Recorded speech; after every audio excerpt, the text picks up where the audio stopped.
जुन्नरचे कार्यसम्राट आमदार आपला माणूस शरददादा सोनवणे यांनी गुरुवारी हिवाळी अधिवेशनात सततचे होणारे बिबट्या हल्ले व त्यासाठीच्या उपाययोजना, स्वतंत्र कृषी बजेट, ऊर्जा, उद्योग, पर्यटन, ग्रामीण भागातील आमदारांना वाढीव आमदार निधी हे मुद्दे आज ठामपणे मांडले। महायुती सरकार यावर सकारात्मक निर्णय घेईल हा विश्वास आहे असे त्यांनी प्रतिपादन केले।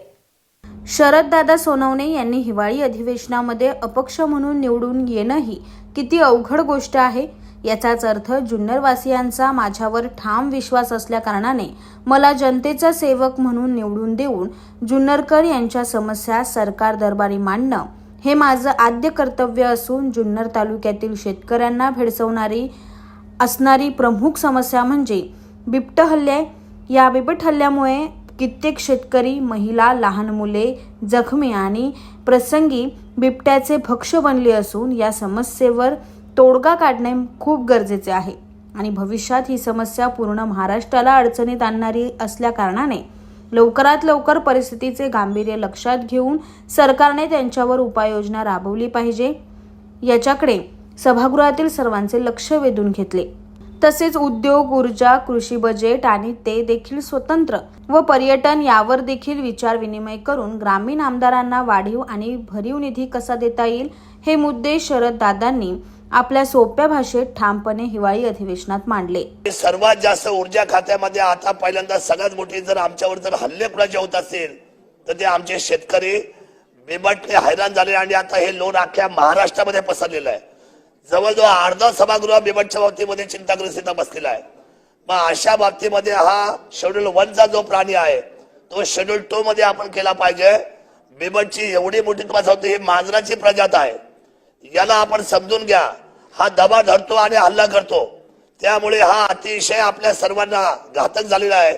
शेतामध्ये काम करणाऱ्या माझ्या आया बहिणी, माझे शेतकरी, माझे बंधू भगिनी अतिशय चिंतेच्या वातावरणामध्ये तिथे दहशतीमध्ये आहे। आपण आलात, अनेक वेळेला भाषण केले, आश्वासित केलं, लोकांचा आपला विश्वास आहे प्रचंड।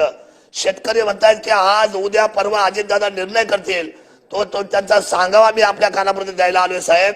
एवढंच ते म्हणतायत की आपण 3 पेजची जी लाईट आहे सकाळची दिवसाची, तुम्हाला मी सांगतो आपले जे जिल्हाधिकारी आहे त्यांनी सुद्धा अतिशय संवेदनशील बैठक घेतली मधल्या काळामध्ये निवडणुकीच्या आधी।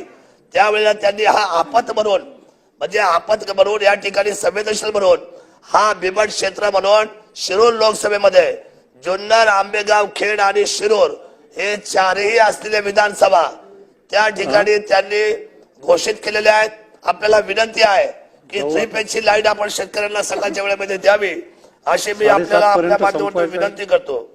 साहेब, राहिला विषय ऊर्जेचा, सौर ऊर्जेच्या बाबतीमध्ये आपण जे धोरणात्मक निर्णय केलेला आहे त्याच्या बाबतीमध्ये आपण थोडंसं स्पीड वाढवला पाहिजे, कारण आता सर्वांना लाईटीची गरज आहे आणि अख्खा महाराष्ट्र लाईटीमध्ये व्याकुळ झालेला आहे। बाबासाहेब देशमुख साहेब, मला एकच मुद्दा मांडले, आता 2 मुद्दे स्पीड मध्ये मांडतोय।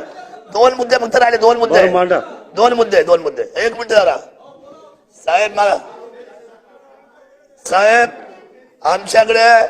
आमच्याकडे जे जिल्हा उपरुग्णालय नारंगाव आहे त्या उपजिल्हा रुग्णालयाची मान्यता आणि 100 कोटीला पैसे आहे दादा, आणि जुन्नरच्या उपजिल्हा या 100 कोटीच्या रुग्ण हॉस्पिटलसाठी जे काही खाटांना जे तुम्ही नियोजन केलंय त्याचे सुद्धा पैसे आम्हाला मिळाले पाहिजे। स्वतंत्र कृषी बजेट केलं पाहिजे साहेब, स्वतंत्र कृषी बजेट। जसं ट्रायबलचं बजेट वेगळं आहे तसं कृषीचं पण बजेट आपण केलं पाहिजे। शेतकरी हा पोशिंदा आहे। आज आमच्याकडे सोयाबीनची परिस्थिती अवघड आहे, सोयाबीनच्या बाबतीमध्ये शासन निर्णय केला पाहिजे आणि स्थानिक रोजगाराला, उद्योगामध्ये पुणे जिल्ह्यामध्ये जेवढे MIDC आहे सर्वात पहिल्यांदा पुणे जिल्ह्याच्या लोकांना तिथं काम मिळालं पाहिजे। स्थानिक लोकांना तुम्ही त्या ठिकाणी सन्मान दिला पाहिजे।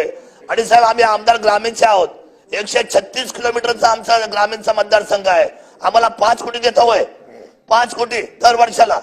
साहेब 10 कोटी तर करा, तर किती वर्ष झाली? आपण विधिमंडळामध्ये निर्णय करा, कायदा आणा, आणि आमची अवस्था पण खराब आहे साहेब। कमी 10 लाख तर वाटू की नाही आम्ही एखाद्या रस्त्याला? आमची विनंती आहे सगळ्या ग्रामीणच्या आमदारांच्या वतीने, दादा आपल्या हातामध्ये अर्थ खाता आहे, 10 कोटी रुपये तुम्ही करा। हा क्रांतिकारी निर्णय आपल्याला घ्यावा लागेल। आता पैशाचं मोल वाढलंय, खर्च वाढलाय, पहिल्यासारखी परिस्थिती राहिलेली नाही। पर्यटन मंत्री इथं बसले आहेत साहेब, तुम्ही पर्यटनचे जयकुमार रावल साहेब, जयकुमारजी जयकुमार रावळ साहेब, आपण पर्यटन मंत्री झाला, कॅबिनेट पहिले या राज्याचे, आणि मी आपल्याला सांगतो माझा जुन्नर पर्यटन तालुका झाला अध्यक्ष महोदय, पण मागच्या 5 वर्षामध्ये दुर्दैवाने 1 रुपया सुद्धा या पर्यटन खात्यामधून माझ्या तालुक्यामध्ये आला नाही. माझी विनंती आहे, या सगळ्याची गोष्टीची नोंद घ्याल. माझ्या आदिवासी भागामध्ये एक मोठा रिंग रोड आहे, तो करायचा आहे. एक मोठा पूल आहे जो केवाडी पासून करायचा आहे.